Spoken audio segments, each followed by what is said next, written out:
राम राजा coaching classes में आप सभी लोगों का स्वागत है। देखो आज हम आपको क्या है, ये सेकंड पार्ट है जो कक्षा 10th के पेपर हैं।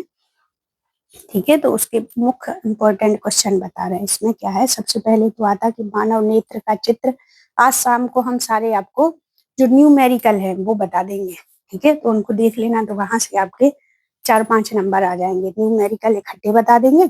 और जो प्रश्न है वो अभी आप समझ लो कि कांच के त्रिभुज प्रिज्म के प्रकाश का अपवर्तन, ये चित्र बना के देख लेना आप। मानव नेत्र का नामांकित चित्र बनाइए, तो मानव नेत्र का चित्र बना लेना और इनके नाम जरूर सीख लेना। ठीक है, नाम से नंबर मिलते हैं। अगला है विद्युत परिपथ का क्या अर्थ है। किसी विद्युत धारा के सतत एवं बंद पथ को विद्युत परिपथ कहते हैं। ठीक है, ओम का नियम परीक्षा में बार हमेशा पूछा जाता है, तो ये आपको याद रखना है। किसी चालक की भौतिक अवस्था में परिवर्तन ना हो तो उसके सिरों पर लगाया गया विभवांतर उसमें प्रभावित धारा के अनुक्रमानुपाती होते हैं। भी अनुक्रमानुपाती आई, तो भी बराबर आर। आर क्या है, एक नियतांक है जिसमें चालक का प्रतिरोध कहते हैं।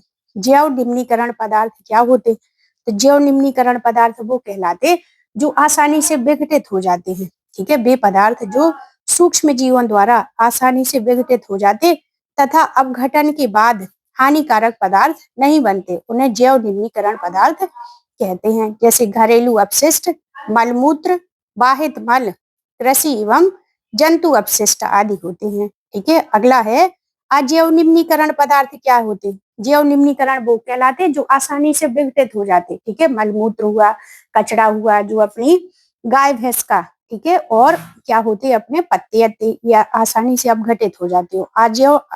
अजैव निम्नीकरण पदार्थ भी पदार्थ जो सूक्ष्म जीवों द्वारा अपघटित नहीं होते अजैव निम्नीकरण पदार्थ कहलाते हैं। जैसे कृषि रसायन, ठीक है, पॉलीथिन, कृत्रिम रेशे। ठीक है, जैसे अपनी पॉलीथिन होती तो कई हजारों सालों तक वो पिघलती नहीं है, ज्यों की त्यों बनी रहती है। इसलिए कहीं कहीं पर पॉलीथिन पर बिल्कुल रोक है कि पॉलीथिन का उपयोग नहीं करना। जो अपना इंदौर शहर है वहां पर कागज की थैली बनाए जाते हैं, जो कागज है वो आसानी से विघटित हो जाता है। ठीक है, और वातावरण में कोई पॉल्यूशन उत्पन्न नहीं करता। पॉलीथिन को जलाने पर कार्बन मोनोऑक्साइड गैस निकलती जो हमारे शरीर के लिए भी हानिकारक होती है। ठीक है, तो जैव में हो गया अपना कौन, घरेलू अपशिष्ट, मलमूत्र, वाहित मल, कृषि एवं जंतु अपशिष्ट।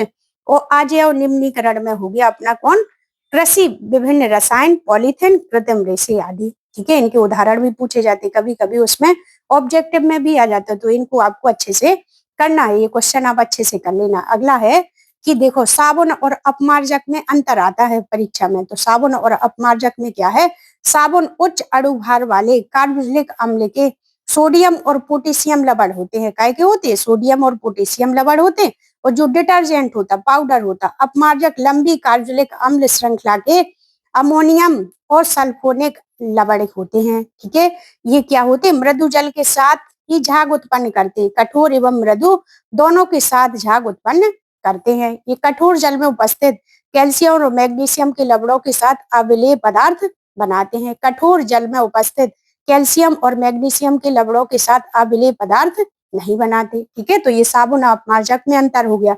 अगला है धमनी और सिरा में पूछा जाता है, तो धमनियां शुद्ध रक्त को हृदय के शरीर के विभिन्न भागों तक ले जाती हैं, ये शुद्ध रक्त ले जाती हैं। शुद्ध सिराएं क्या है, सिराएं शरीर के विभिन्न भागों से रक्त एकत्रित कर हृदय तक ले जाती हैं। हृदय में रक्त को शुद्ध करने के लिए सिराएं ले जाती हैं। ये त्वचा के नीचे गहराई पर स्थित होती है। ठीक है, ये धमनी दिख रही जो आपको, जो नस पकड़ते अपनी देखते हैं, यही कहलाती है धमनी। ठीक है, त्वचा के कम गहराई में स्थित होती है। इनमें रुधिर कम दाब के साथ बहता है। ठीक है, जो ये सिरा ये कहलाती, जो आपको ये हरी हरी दिख रही, ठीक है, और धमनी वो कहलाती जो अपनी नाड़ी पकड़ती, जो धड़कती है, वो धमनी कहलाती। ठीक है, इनकी दीवारें मोटी होती और इनमें कपाट नहीं पाए जाते। इनकी दीवारें कैसी होती, पतली होती और इनमें कपाट पाए जाते। ठीक है, साबुन और अपमार्जक में अंतर, धमनी और सिरा में। धमनियों में क्या है, देखो रटना नहीं है, समझ के याद करोगे तो बिल्कुल याद हो जाएगा आपको। क्या है, धमनियों में शुद्ध रक्त को हृदय से शरीर के विभिन्न भागों तक ले जाती है। सिराएं विभिन्न भागों से रक्त एकत्रित कर हृदय तक ले जाती है। ठीक है, ये त्वचा के नीचे गहराई में स्थित होती है और त्वचा के कम गहराई पर स्थित होती है। अगला नंबर लिख देना आपको, रुधिर दाब के साथ बहती। ठीक है, अधिक दाब के साथ बहती, कम दाब के साथ बहती। इनकी दीवारें मोटी होती, इनकी दीवारें पतली होती। इनमें कपाट नहीं पाए जाते और इनमें कपाट पाए जाते। ठीक है, वायवीय और अवायवीय श्वसन में अंतर। तो वायवीय श्वसन क्या है? वायवीय श्वसन और अवायवीय श्वसन, यह ऑक्सीजन की उपस्थिति में होता है, यह ऑक्सीजन की अनुपस्थिति में होता है। इसमें कार्बनिक पदार्थों का पूर्ण ऑक्सीकरण होता है, इनमें कार्बनिक पदार्थों का पूर्ण ऑक्सीकरण नहीं होता है। इस क्रिया में अंतिम उत्पाद कार्बन डाइऑक्साइड और जल बनता है। इस क्रिया के अंतिम उत्पाद कार्बन डाइऑक्साइड और एल्कोहल बनता है। ठीक है, इस प्रकार आपको ये कर लेना। अगला है कि मस्तिष्क का, मानव मस्तिष्क का नामांकित चित्र बनाना। तो ये प्रमस्तिष्क हो गया, ये कपाल हो गया। ठीक है, ये मध्य मस्तिष्क हो गया, ये मेरुरज्जा हो गया। ठीक है, ये अग्र मस्तिष्क हो गया। तो इस प्रकार मस्तिष्क का चित्र बना करके आप नामांकित कर लेना। ठीक है, और इसको शेयर जरूर करना है, आपको लाइक करना है ताकि सभी बच्चों तक पहुंच जाए। ठीक है, अभी मैथ के पूरे पूरे क्वेश्चन आए थे, इसी प्रकार साइंस के आएंगे। आपको बस शेयर करना है ताकि सब बच्चों को इसका लाभ हो सके। Thank you.